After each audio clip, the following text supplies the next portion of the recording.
परमेश्वर के नाम की स्तुति प्रशंसा हो कि आज से फिर से और एक बार हमें परमेश्वर के पवित्र उपस्थिति में आने में और परमेश्वर की आराधना स्तुति प्रशंसा करने में परमेश्वर ने हमें सहायता मदद की। इसलिए मैं परमेश्वर का धन्यवाद स्तुति प्रशंसा करता हूँ।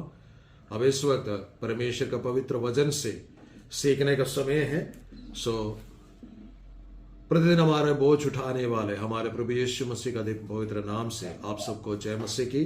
और परमेश्वर ने मौका दिया है कि हम परमेश्वर का पवित्र कलाम से सुने, हमारे जीवन को परमेश्वर का पवित्र वचन के अनुसार निर्वाह करें और परमेश्वर के महान आशीषों को हम प्राप्त करें।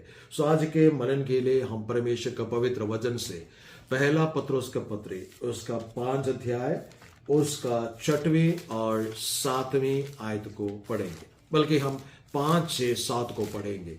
पहला पत्रुस 5 अध्याय उसका 5, 6, 7 आयतों को हम पढ़ेंगे। इसी प्रकार हे नवयुवकों,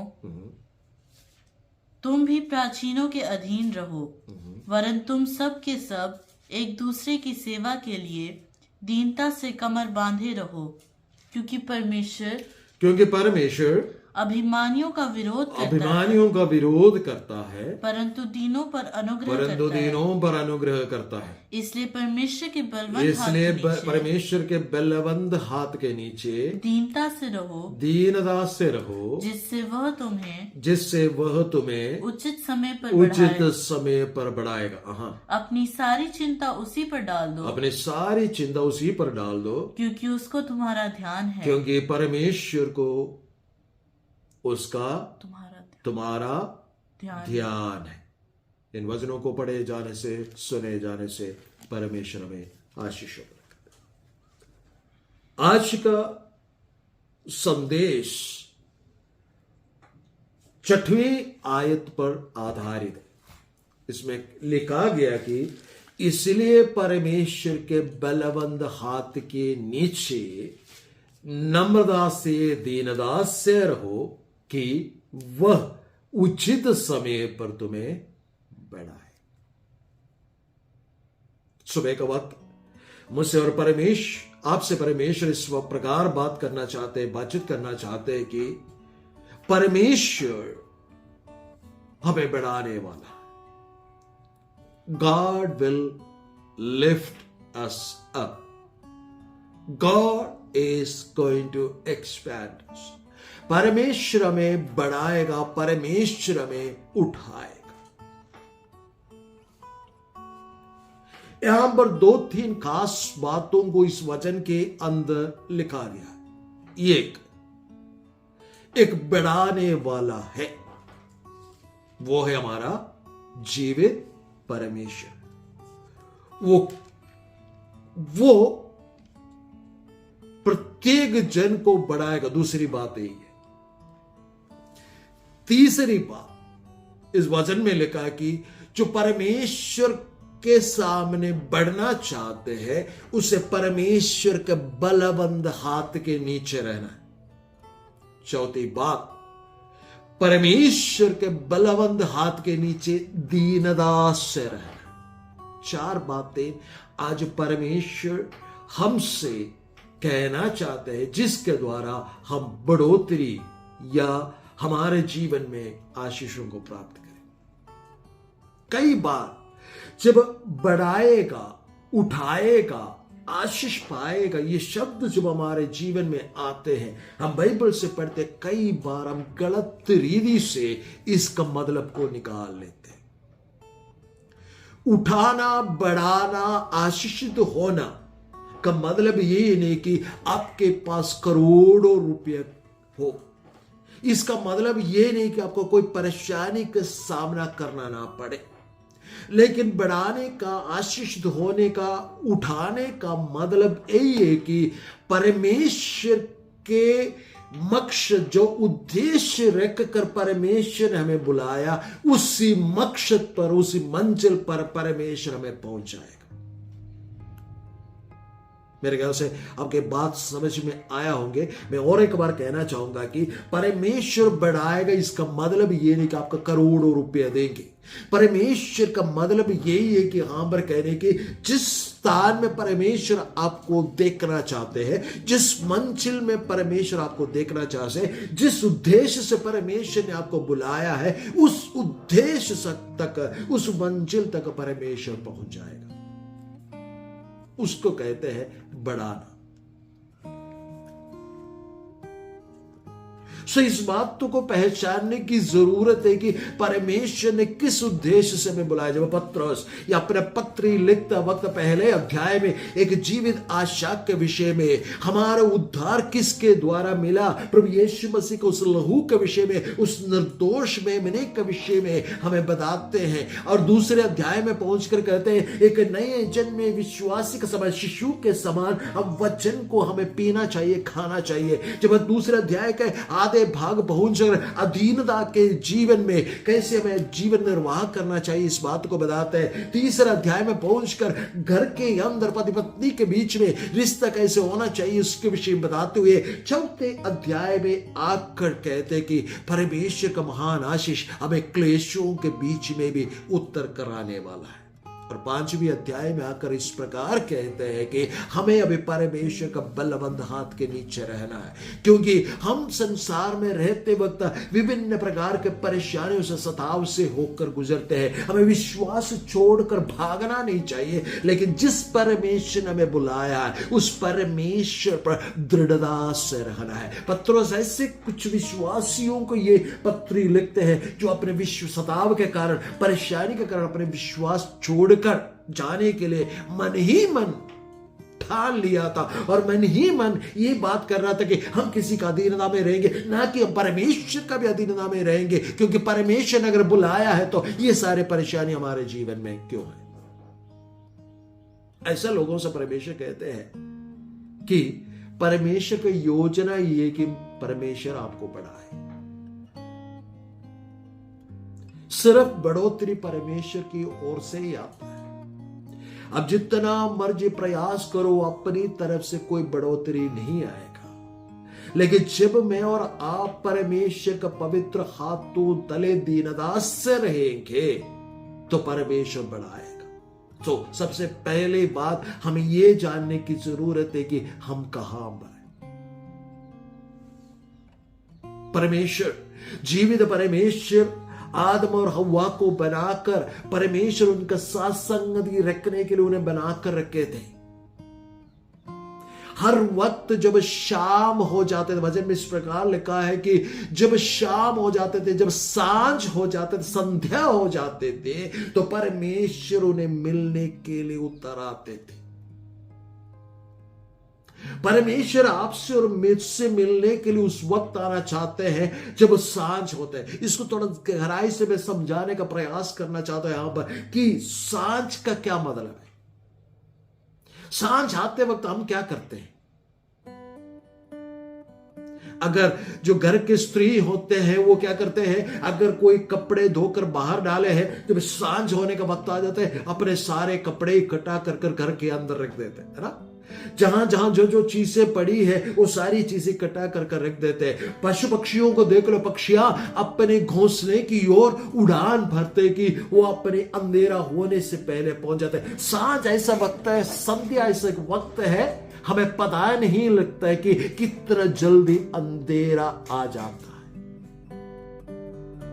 आदम और हव्वा के जीवन में परमेश्वर ने आदम को ये आज्ञा दिया था कि सब बातों पर अधिकार रखे, अधिकार जमाए और उसके ऊपर प्रभुता करे, है ना।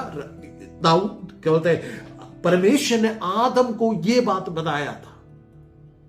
दिन भर फल खाते हुए, वहां के सारे जानवरों से बातें करते हुए आदम आगे बढ़ रहे थे, लेकिन जब सांझ हो जाता है तो वहां पर ना कोई जानवर है, ना कोई फल दिखाई नहीं पड़ते, क्योंकि अंधेरा छाना या अंधेरा आना शुरू हो जाते।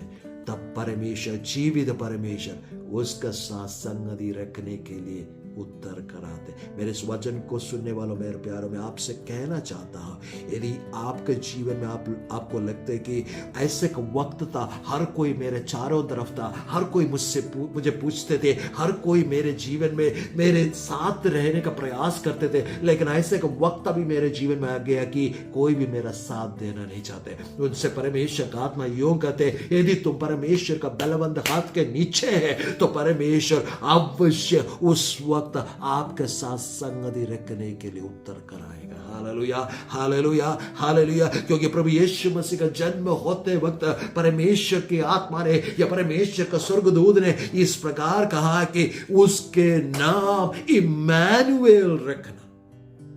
इम्मानुएल शब्द का क्या अर्थ है? गॉड विद अस, परमेश्वर हमारे साथ है। हमारे अंधकार का समय में जब अंधकार में घेरने का प्रयास करते हैं, जो उजियाला है, जो जगत का ज्योति है, वो परमेश्वर हमारे साथ आकर रहते हैं। इसलिए आपसे मैं परमेश्वर का आत्मा से होकर यूं कहना चाहता हूं, यदि परमेश्वर ने आपको बुलाया है, यदि परमेश्वर ने आपको अलग किया है, यदि परमेश्वर ने आपको चुन लिया है, यदि परमेश्वर का वायदा आपका साथ है, यदि परमेश्वर आपसे प्रसन्न रहते हैं, यदि परमेश्वर आपका प्रार्थनाओं को सुनते हैं, यदि परमेश्वर का सम्मुख में जाने के लिए आप देर नहीं करते हैं, यदि परमेश्वर की स्तुति आराधना आप करते हैं, तो परमेश्वर का आत्मा यूं कहते हैं, उचित समय पर वो आपको बढ़ाएगा। आपके जो अंधकार से, जो आपको डर दिलाने वाले बातों के समय में मेरा परमेश्वर आपके सम्मुख आकर आपको घेर कर संभाल कर रखेगा। परमेश्वर का पवित्र वचन के अनुसार हर एक व्यक्ति जो प्रभु यीशु मसीह को उद्धारकर्ता के रूप में ग्रहण किया, वे सब परमेश्वर का सम्मुख में बहुमूल्य है। सो उन्हें क्या करेगा परमेश्वर? अपने मंजिल तक परमेश्वर पहुंच जाएंगे। और क्या कहते हैं? एक और बार हम 6वीं आयत को पढ़ेंगे। इसलिए परमेश्वर के बलवंत हाथ के नीचे दीनता से रहना है। क्योंकि 5वीं आयत में लिखा है कि परमेश्वर अभिमानियों से विरोध करता है और परंतु दीनों पर अनुग्रह करता है। कई बार हम परमेश्वर से प्रार्थना करते हैं, परमेश्वर मुझे दीन बनाओ, दीन बनाओ, दीन बनाओ। परमेश्वर हमें दीन नहीं बनाता है। दीन किसको बनना है? मुझे खुद दीन बनना है। परमेश्वर से ऐसा प्रार्थना करना गलत है कि परमेश्वर मुझे दीन बनाओ, नम्र बनाओ। परमेश्वर आपको नम्र नहीं बना सकते। परमेश्वर ने अगर आपको नम्र बनाना होता तो आप जब से जन्मा तब से नम्र होते, लेकिन हर एक चीज पर आप उखड़ कर, हर एक चीज पर आप घमंड करते हुए, आप क्या बोलते हैं, डींग मारते हुए अपने जीवन को निर्वाह करते हैं। लेकिन परमेश्वर सिर्फ उन्हीं को बढ़ाना चाहते हैं जो परमेश्वर के बलवंत हाथ के नीचे दीनता से रहना। यदि मैं और आप दीनता से रहते, हमारे जीवन में दीनता, नम्रता आना है, वो हमें लाना है, हमें प्रयास करना है। परमेश्वर का पवित्र वचन में सिर्फ एक ही व्यक्ति के विषय में लिखा गया कि मूसा समस्त मानव जाति में नम्र व्यक्ति था। सिर्फ मूसा, और किसी के विषय में नहीं लिखा है। नम्रता परमेश्वर की ओर से देने वाला कोई वरदान नहीं है, लेकिन दिन प्रतिदिन के आचरण और व्यवहार के द्वारा हमारे जीवन में बढ़ाने वाले के कैरेक्टर, एक चरित्र है दीनता और नम्रता। परमेश्वर का सम्मुख में नम्रता से चलना है। क्यों नम्रता से चलना है? जो उद्धार हमने पाया है ये सिर्फ परमेश्वर का अनुग्रह से मिला है। जो जीवन हमने पाया है वो सिर्फ परमेश्वर का अनुग्रह से मिला है। उसको छोड़कर हम कुछ नहीं कर सकते। जैसे यूहन्ना का किताब उसका 15 अध्याय में लिखा है कि जो डाली उस पर बने नहीं रहते हैं वो फल नहीं ला सकते। जब हम इस बात को समझते हैं, हमारे अंदर अपने आप नम्र स्वभाव पैदा हो जाता है। सिर झुकाकर चलना नम्रता का है ना, नम्रता नहीं है, या नम्र व्यक्ति नहीं है जो सिर झुका के चलते हैं। मन के अंदर कूड़ कर मुंह से अच्छे शब्द कहने वाला व्यक्ति भी नम्र व्यक्ति नहीं है।